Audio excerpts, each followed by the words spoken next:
छोटे पर्दे से लेकर बड़े पर्दे तक अपनी अदाकारी का जलवा बिखेरने वाली सोनालिका प्रसाद ने फिल्मी दुनिया में अपनी एक अलग पहचान बनाई है। हमारे संवाददाता ने उनसे खास बातचीत की है। गोल्डन गर्ल के नाम से मशहूर भोजपुरी अभिनेत्री सोनालिका प्रसाद हमारे साथ मौजूद हैं। आज जानेंगे कि भोजपुरी जो सिनेमा है उसमें कितना कैरियर है या जो भी इनके जीवन का पहलू है उसके बारे में इनसे बातचीत करेंगे। सोनालिका जी, स्वागत है हमारे चैनल पे। जी, thank you so much Dharmendra ji. और प्लैनेट पहाड़ न्यूज़ देख रहे हैं सभी दर्शकों को मेरा प्रणाम। कैसे एक्टिंग में आने का शुरुआत कैसे हुआ? जैसा कि जो मेरे फैंस हैं वो सब जानते हैं, अब तो विकिपीडिया और आईएमडीबी में भी पढ़ चुके हैं कि, और जितने इंटरव्यूज़ भी मैंने दिए हैं, तो मेरे मतलब पापा मम्मी ने मुझे सपोर्ट किया, उन्होंने मुझे इनिशिएट किया।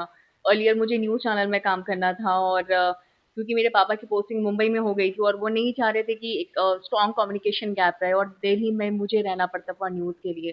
सो दे सेड टू मी कि कैमरा के सामने काम करना है, सो व्हाई नॉट कि मुंबई में आकर के काम करो और एक्ट करो। क्योंकि मैं तब मुंबई में मेरे मुंबई आने से पहले मम्मी पापा आ चुके थे, एंड उस टाइम पर मैं ग्रेजुएशन कर रही थी और साथ ही साथ न्यूज़ चैनल पर भी काम कर रही थी। परिवार का सपोर्ट मिला? हाँ, परिवार का सपोर्ट मिला और उनका खुद का भी था कि बेटी ज़्यादा दूर हमसे ना रहे।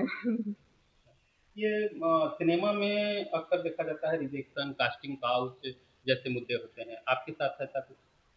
रिजेक्शन तो हर जगह होता है, ठीक है। और दूसरा मुद्दा आपने कौन सा बोला? ये चीज़ें वर्ड थोड़ी-सी बहुत ही मुझे खराब सी लगती है, बिकॉज़ आप कहीं भी जाओगे इंटरव्यू देने के लिए भी या एक्स वाई ज़ेड, तो आपके बॉडी लैंग्वेज से लोग जज करते हैं, like what he wants, what she wants. और किसी के ऊपर अगर अपने आप में कॉन्फिडेंट नहीं है, तो वो उस तरीके से बॉडी लैंग्वेज में दिख जाता है। तो सामने वाला भी अगर बोलता है तो थोड़ा डर के बोलता है, समझ के बोलता है। अगर आपके सामने एक स्ट्रॉन्ग पर्सनैलिटी बैठी हुई है, तो सामने वाला भी डरेगा। लेकिन अगर लूज पर्सनालिटी, आई मीन थोड़ा ऑरा वीक सा हो इस तरीके का, तो सामने वाला सोचता है कि ठीक है, अपॉर्चुनिटी लेकर के देखते हैं। सो चाहे वो टीवी का हो, मैंने हिंदी में भी अभी काम किया है और भोजपुरी में भी, तो इस तरीके से वन टू वन इस तरीके से मुझे किसी ने भी नहीं कहा। वेरी स्टार्टिंग इनिशियल डेज में when I was doing print shoot, तो एक दो जेस्चर मुझे लोगों का लगा, तो मैंने बहुत इजीली रीड कर लिया। और क्योंकि मैं एक बहुत ही फैमिली ओरिएंटेड पर्सन हूँ और मेरे लिए फैमिली हमेशा मैटर करती है, और मेरी फैमिली भी बहुत पढ़ी लिखी और समझदार है, तो मुझे उनकी भी डिग्निटी को आगे लेकर के चलना है और ना कि उसमें 0.1% भी दाग लगाना है। आप देख सकते हैं कि इतने टाइम से मैंने भोजपुरी इंडस्ट्री में भी काम किया। आप हालांकि कह रहे कि इंडस्ट्री ऐसी वैसी है, बट आप मेरे नाम पर आप कोई भी ऐसी फॉल्स न्यूज आप नहीं देखोगे कि मैंने किसी को कुछ अपशब्द बोल दिया हो या कोई ऐसा वीडियो वायरल हो गया हो लोगों के साथ इंटीमेट का या एक्स वाई जेड। तो इस तरीके की चीजें आप नहीं सुनेंगे, क्योंकि मुझे और भी ऊपर जाना है और फैमिली डिग्निटी मेंटेन करके। पिछले एक दशकों से ऊपर हो गया आपको इंडस्ट्रीज में? एक दशक में मतलब कितने आते हैं? 10 साल के करीब। नहीं नहीं, 10 साल इंडस्ट्री में हुआ है, बट नॉट इन भोजपुरी। नहीं, पूरे अच्छा, हाँ, all over, correct correct, you are right, yes. तो इस जो बीच का जो एक दशक का जो समय रहा, उसमें कौन कौन सी फिल्में की या सीरियल की आपने? सबसे पहले मेरी जो शुरुआत हुई थी वो सीआईडी से हुई, फिर सावधान से हुई, और फिर मतलब कलर्स का एक माँ काली का शो आया था, उसमें भी मेरा एक अच्छा लंबा खासा ट्रैक चला था। स्वास्तिक के मैंने 2-3 शोज किए थे जिसमें वो कृष्णा इस तरीके से वो लोग बनाते रहते थे, इनफैक्ट आफ्टर महाभारत जो भी था।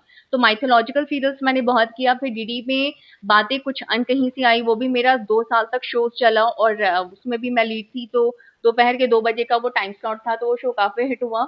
उसके बाद देन आई थॉट कि हम टीवी सीरियल्स में हमारा थोड़ा नाम छिप जाता है, हम किरदार के नाम से जाने जाते हैं। तो आई वाज़ थिंकिंग कि अभी भोजपुरी इंडस्ट्री उस टाइम पर बड़ा सही चल रही थी और कुछ नए अच्छे एक्सपेरिमेंट चल रहे थे। ऐसा नहीं था कि जब मैं पटना में पढ़ती थी तो वो सिर्फ गाने के नाम कुछ अजीब से होते थे, उसमें न्यूज़पेपर में छपे रहते थे, ऐसा वो दौर तब नहीं चल रहा था। तो मैंने सोचा क्यों ना ट्राई किया जाए, एंड लकीली जो मैं सोच करके आई थी वो चीज़ें हुई कि इस इंडस्ट्री में आई मैं, मेरा नाम हुआ, मुझे लोग मेरे नाम से जानने लगे और एज अ लीड मैंने अपने आप को प्रूव किया। तो इससे थोड़ा और मुझे बूस्टअप मिला टू अदर इंडस्ट्रीज की तरफ शिफ्ट होने का। तो शायद यही एक रीज़न था कि जब मैंने हिंदी में किया तो मैंने हमेशा लीड के लिए ऑडिशन दिया। और लाइक मेरी अभी एक फिल्म ज़िद्दी सनम है, जो शर्मन जोशी के साथ मैं उनके अपोजिट पेयर हुई हूँ, उसमें शाहिद हाशमी भी हैं, रितु शिवपुरी भी हैं, आर्य बब्बर भी हैं।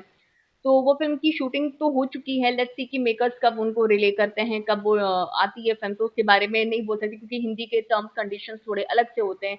फिर मैंने वर्टिकल्स में भी अभी मैंने किया, 2 ही वर्टिकल्स किए एंड मेरा काम उनको इतना अच्छा लगा बिकॉज़ काम होता है ना, कैमरे के सामने काम करते हैं, तो वो आपका निखरता रहता है अगर आप सच में अपने आप को ग्रो करना चाहते हो।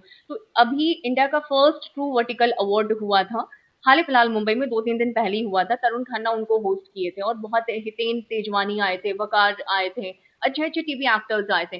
तो वहाँ पर मुझे best female negative and lead मिला था। तो ये मेरे लिए अचीवमेंट था, मेरे मॉम-डैड भी वहाँ पर आए थे। तो अब तक तो यही जर्नी है। भोजपुरी से आप जर्नी शुरू की? नहीं, हिंदी से मैंने किया। अभी आप अब देखो तो मैंने क्या बोला था कि हिंदी के टीवी सीरियल से मैंने किया था, जो एपिसोडिक्स हुए और फिर एक लंबा एपिसोड चला, फिर डीडी का किया, देन फिर भोजपुरी किया, फिर भोजपुरी वर्टिकल। इंडस्ट्री को क्या करेंगी? जो पहचान भोजपुरी कलाकारों को मिलनी चाहिए, हुँ, हुँ। वो क्या नेशनल लेवल पर मिल रही है? मिल रही है ना। मैं मतलब कि अभी इतने अच्छे से कॉन्फिडेंटली बोल रही हूँ because when I was doing ज़िद्दी सनम, तो मैंने बहुत सारे फ़िल्में जो थी मैंने उसको हाइड करने की भी कोशिश की थी कि यार ऐसा ना हो कि जब मुझे सोनालिका प्रसाद पे सर्च करें तो सबसे पहले भोजपुरी आए, बाद में हिंदी आए। लेकिन थैंक्स टू जब से पवन सिंह ने गाना गाया झूठी खाई थी कसम जो तू आई नहीं, तो वो इतना हिट हुआ और उसके बाद से बॉलीवुड वाले भी जो हैं, जो उनके कला जिनकी कला मैटर करते, तो उनको वो प्लेटफ़ॉर्म दे रहे हैं, हाइप दे रहे हैं। तो अब जिस तरीके से साउथ और हिंदी साथ में काम जुड़े रहे हैं, उसी तरीके से जिनमें सचमुच कुछ टैलेंट है, तो हिंदी वाले भी उनको मौका दे रहे हैं कि आप आइए और हमारे साथ एक्सप्लोर खुद को करिए। तो उससे मुझे ताकत मिली। कुछ कोई रोल जो होता है, हर का ड्रीम रोल होता है। हाँ। आपकी कोई ड्रीम रोल? मैंने बहुत सारे रोल्स किए हैं। मेरा ड्रीम रोल नहीं है, लेकिन हाँ, मैं खुद को ये ज़रूर देखना चाहूँगी कि मैं थ्रू आउट लाइफ़ में काम करूँ लाइक तब्बू, जिस तरीके से वो अपने आप को हमेशा अपडेट उन्होंने कर रखा है। Richa Chadha, she is very fantastic actor. Huma Qureshi अच्छी एक्टर हो गईं और कीर्ति कुल्हाड़ी बहुत अच्छी एक्ट्रेस हो गईं। तो मैंने अपने आप को हमेशा इस दायरे में देखा है कि वो एज़ अ परफॉर्मेंस वाइज़ मुझे लोग हमेशा याद करें। नए जो जनरेशन आ रहा है, हुँ, हुँ। उनके लिए क्या है? नई जनरेशन मतलब कौन से नए जनरेशन? जनरेशन जो एक्टिंग में अपने करियर बनाना चाहते हैं, भोजपुरी हो या जो भी तो इंडस्ट्री हो, देखो प्रॉब्लम उसमें ये होता है ना कि हिंदी में तो लोग मेहनत करके आते हैं, तो वो पॉलिश होकर के आते हैं, तो इसीलिए जब कोई भी न्यूकमर्स आते हैं हम उनको कुछ बोलते नहीं है क्योंकि हम उनको खुद ही देखते हैं कि वो अपने आप को पॉलिश्ड करके आए। तो हिंदी वालों को मुझे कुछ कहना नहीं है, यंग जनरेशन वो बहुत समझदार है और सारी आजकल यूट्यूब और की वजह से इतना खुद को ट्रेन कर लिया है कि किसी स्कूल को भी ज्वाइन करने की ज़रूरत नहीं है, अपने आप में ही वो सीख रहे हैं, आगे बढ़ रहे हैं।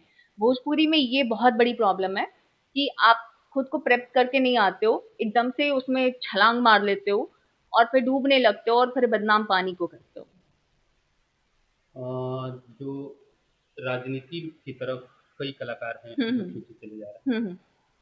कभी इस तरीका का मन में आता है कि आगे जाके राजनीति में जानी है? देखो मतलब राजनीति और अभिनेता-अभिनेत्री ये सारी चीज़ें तो शुरू से रही हैं, चाहे अपना बॉलीवुड हो, चाहे साउथ में भी हो, कितने अच्छे-अच्छे एक्टर्स वहाँ के जूनियर एनटीआर सॉरी जयललिता जी, लेट जयललिता जी, इन सब ने बहुत ही अच्छे से राजनीति में काम किया। लेकिन जब वो राजनीति में आए तो सिर्फ राजनीति पर ही ध्यान दिया क्योंकि बहुत डिस्ट्रैक्शन होगा अगर आप दोनों फील्ड अलग-अलग उसमें करें।